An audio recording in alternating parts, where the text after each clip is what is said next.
Welcome back to our YouTube channel once again. आज मैं आपके साथ बात करने जा रही हूँ कि आपके प्रैक्टिकल एग्जाम में आपको क्या करना है और आपकी प्रैक्टिकल एग्जाम बेसिकली कैसे होती है, क्योंकि आपका 11th स्टैंडर्ड में भी प्रैक्टिकल एग्जाम नहीं हुआ था ये कोविड के वजह से। तो आप क्लास 12th में पहली बार प्रैक्टिकल एग्जाम दे रहे हैं।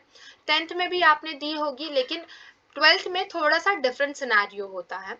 तो let's start. So I want all of your attention and your support. Okay? आपकी एग्जाम्स जो है प्रैक्टिकल एग्जाम 30 मार्क्स की होती हैं और आपके रिटन एग्जाम्स 70 मार्क्स के होते हैं। तो ऐसे आपको 100 मार्क्स का पेपर होता है। फिजिक्स केमिस्ट्री बायोलॉजी के 30 मार्क्स के प्रैक्टिकल होते हैं। वेयर इज माय कर्सर यार? या I found it. Physics chemistry और बायोलॉजी का 30 मार्क्स का प्रैक्टिकल होता है और मैथ्स का 20 मार्क्स का होता है। करेक्ट? आप सभी को इतना बात क्लियर हो चुका होगा आई गेस। अब आपसे एग्जामिनर जो है, अब आपको ये पता है कि आपके एक्सटर्नल एग्जामिनर्स नहीं आ रहे हैं, तो ये आपके लिए बहुत अच्छा मौका है अच्छा से अच्छा स्कोर करने का। सो बेसिकली वाइवा में बहुत ज़्यादा डिफिकल्टी आती है कि किस तरह के क्वेश्चंस आपसे पूछे जाएंगे। जो आपने प्रैक्टिकल और एक्सपेरिमेंट किया है परफॉर्म, उसी के ऊपर आपसे क्या पूछे जाते हैं, क्वेश्चंस पूछे जाते हैं जो बहुत ही ज़्यादा बेसिक क्वेश्चंस होते हैं, जो आपके प्रैक्टिकल के ऊपर पूछे जाते हैं। आपको पता है कि 40% आपके जो प्रैक्टिकल परफॉर्म किए गए हैं आपके कॉलेज में, उनमें से ही आपको पूछा जाएगा। ठीक है?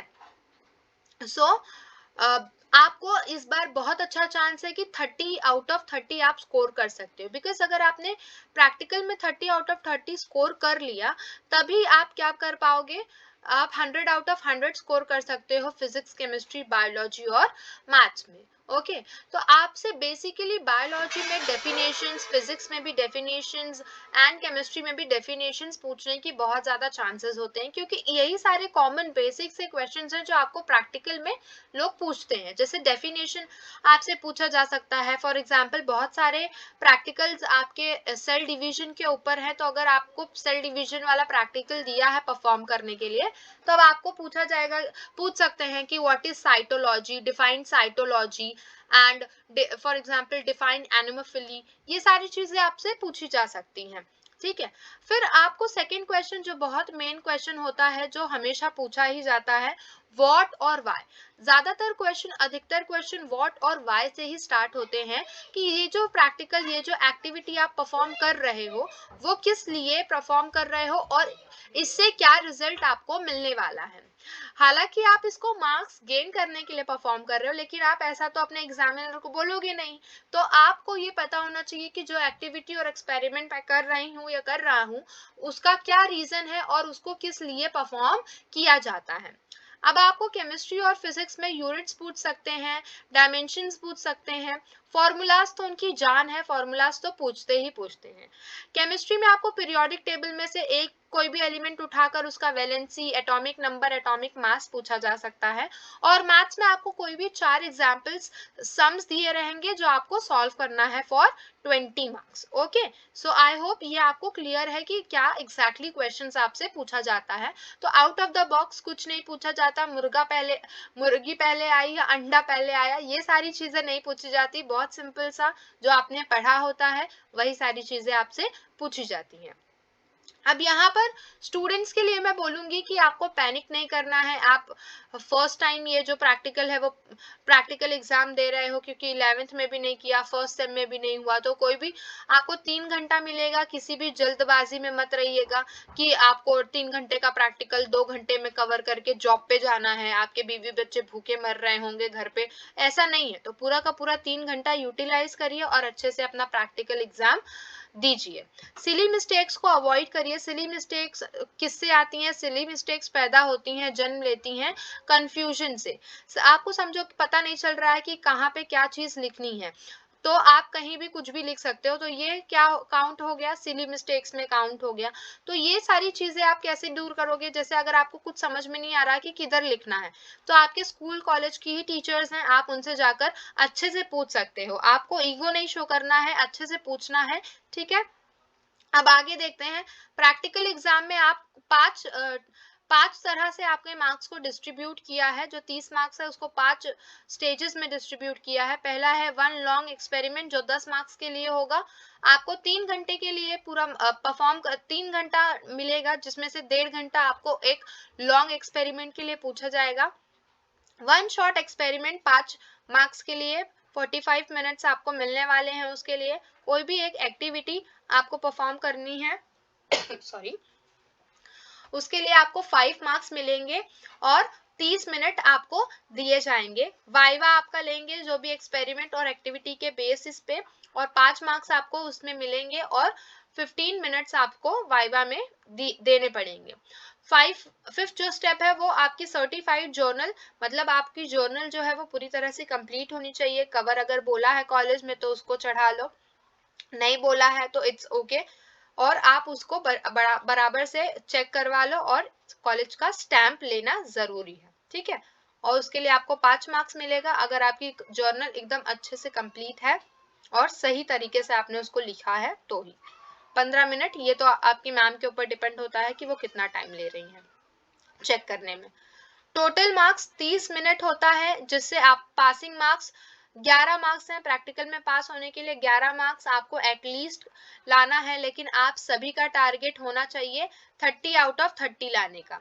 तो आप जितने बच्चे मेरे देख रहे हैं इस वीडियो को, उन सबका ये टारगेट है कि आपको प्रैक्टिकल एग्जाम में 30 में से 30 मार्क्स लाने हैं। ओके, अब यहाँ पर देखो फिजिक्स का हम महाराष्ट्र ऑफिशियल वेबसाइट पे रिलीज किया है सॉरी कि कैसे, मतलब क्या क्या पूछते हैं और किस तरह से डिस्ट्रीब्यूशन करते हैं मार्क्स का।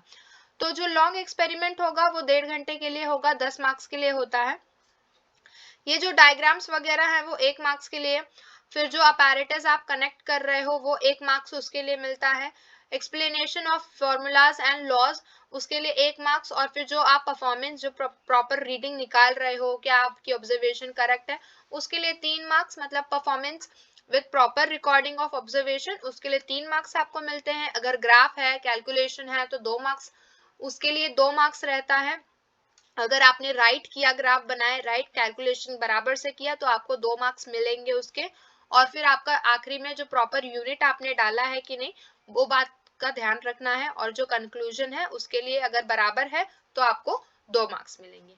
इसी तरह 1 shot experiment, any one activity, viva जो है, और सर्टिफाइड जर्नल के बारे में यहाँ पर बताया है। Okay sorry yes yes. और यहाँ पर एक और बात बताऊंगी कि जो लैंग्वेजेस होते हैं इंग्लिश और हिंदी में, काफी बच्चे हमसे कमेंट करके पूछ रहे हैं।